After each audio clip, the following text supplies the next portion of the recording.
Hello and welcome to my video review of the GE Z-Wave outlet.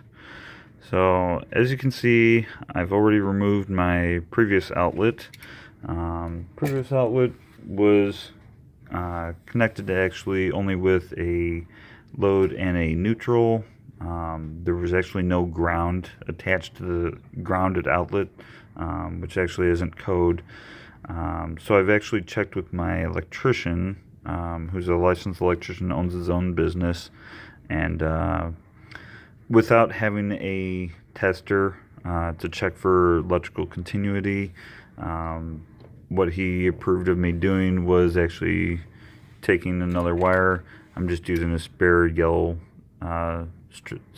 solid strand wire that I had on hand and connected it to the ground. And that's on the back of the outlet here. You can see the green screw.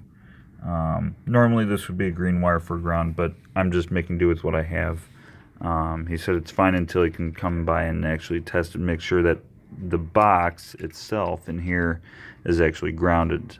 If you're in the same situation that I have, where there is no ground wire already present, what you need to do is you attach one lead of your tester to the load or black wire, and the other end of your tester, which would normally be the neutral, instead to test the ground, you attach it to the box. And if you see 120 volt come across, then it is grounded. If you do not, your box is not grounded, in which case get a qualified electrician that's licensed out to your property to get it grounded. Not only for the Z-Wave because it's expensive outlet, but also because you don't want to have a fire. So what I'm going to do is I'm going to proceed by actually putting the remaining two wires into their corresponding slots, which are labeled on the back of this. And I'll actually show you that here. Hopefully my flashlight does not completely make it impossible to read. It's kind of difficult. There we are. So you can see line, which is your black, and neutral, which is the white. So this outlet hopefully will be actually good to go once my electrician buddy comes over and verifies it. That's pretty much it. There's just simple screw terminals that you insert the wire through one of the two holes on the back and tighten the screw terminal, and it holds the wire in. Not much more to that.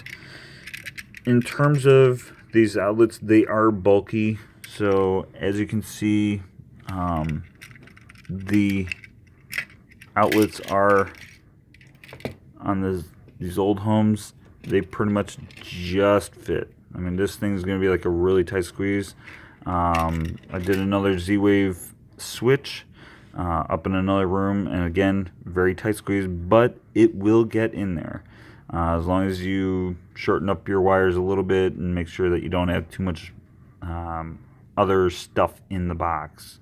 If you have too much wire or too many big huge wire nuts like these in there, you won't be able to get everything in there and actually put the cover plate on. One thing to note, the GE switches and outlets and all that, the Z-Wave ones, do not come with these cover plates, so you'll need to go to the store and get these.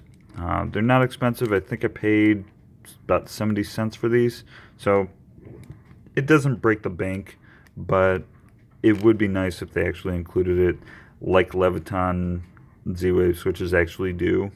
They actually include not only white, but they include, I believe, almond as well. So GE, you should get those put in the packaging so you can actually be competitive, because your switches are not necessarily cheaper than Leviton. But as far as the switches themselves, I've been testing two other GE switches and outlets, and they've worked just fine. They're a little bit sluggish sometimes to respond to the command through my controller, but they respond generally within a few seconds still, so not too horrible. Anyways, thank you very much.